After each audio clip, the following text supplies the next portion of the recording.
अशी कटिंग करून घ्या, फक्त एवढं खाली ठेवा असं. हे बघा फक्त मित्रांनो, सध्या शेतकरी सर्वात जास्त परेशान आहे फक्त असल्या प्रकारचा जो कोकडा आणि व्हायरस पडतोय.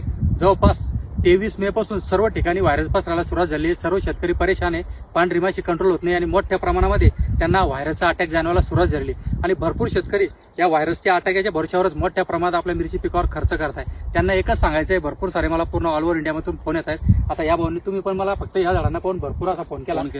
फक्त आता या प्लॉटमध्ये फक्त हार्डली 10% झाड आहेत पूर्ण प्लॉटमध्ये. आज तुम्ही एकदा प्लॉटची कंडिशन बघा, त्या जवळून थोडा आहे पूर्ण तास दाखवा, असं थोडं झूम करून जर का दाखवलं तर किती वेल कंडिशन मध्ये पुरा प्लॉट आहे. फक्त यांच्या प्लॉटमध्ये हार्डली 5 ते 10% व्हायरसचे झाड आहेत. ते की तुम्ही इथे बघू शकता असल्या प्रकारचं झाड आहे. आणि याची जर का मुळी बघितली ते बघायला सोटमूळ नावाचा प्रकारच नसतो, हे पुरं सोटमूळ बेंड झालेलं असतं. बघा इथं जर बघितलं तुम्ही कसं आहे, याला जर मेन सोटमूळच नाहीये तर हे झाड वाढणार पण नाहीये, डेव्हलपमेंट होणार नाही, पाहिजे तसं उत्पादन भेटणार नाही आणि या झाडाला कोकडून जाईल.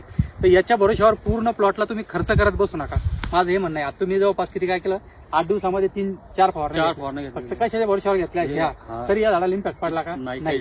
हे झाड असेही नीट होणार नाही आणि तसेही नीट होणार नाही. त्याच्यामुळे याच्या नादाला लागून तुमचा खर्च वाढू नका आणि म्हणजे स्वतः लॉस मध्ये जाऊ नका. आता तुम्ही बाकी जर प्लॉट पाहिला तर यांच्या म्हणजे तुम्ही कुठं जाऊ कोणतं आपलं पालो, म्हणजे भरपूर सारे शेतकरी येऊन हा प्लॉट बघून जायला लागले की एवढा चांगला प्लॉट आहे आणि त्यांना स्वतः फक्त ते 5-10% झाडा वाचून ते नाराज आहे. पण जर का ते जर झाडं सोडले तर पूर्ण प्लॉट पुरं A1 कंडिशन, ते पण पूर्ण खुश आहे की प्लॉट म्हणजे A1 आहे. फक्त 2-4-5% झाडं जे आहेत तर हे इग्नोर करा. हे तुम्ही याला जगाच्या पाठीवर कसल्याही प्रकारचं जर औषध मारलं ना तरी हे नीट होणार नाही. त्याच्यामुळे याच्या नांदीही लागू नका. हे झाडं एक तर प्लॉटच्या बाहेर उपटून फेकून द्या किंवा याची डायरेक्ट इथून तुम्ही अशी कटिंग करून घ्या. फक्त एवढं खाली ठेवा असं.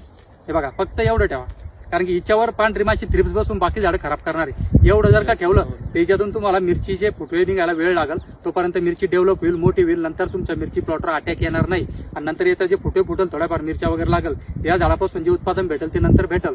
पण लोकांचे मोठे झाडं काढायला हिंमत होत नाही, त्याच्यामुळे त्याला कट तरी करून घ्या म्हणजे तुमचा व्हायरसचा प्रादुर्भाव वाढणार नाही. बाकी इनवर तुम्ही कंडिशन बघू शकता एकदम म्हणजे सुरुवातीपासून आपलं शेड्यूल फॉलो करतात. सुरुवातीपासून काही अडचण वाटली लागवडीचे 1-2 दिवस पहिले तुम्हाला फोन केला बरोबर, म्हणजे डायरेक्ट लागवडीच्या पहिलीपासून आपलं शेड्यूल फॉलो करताय.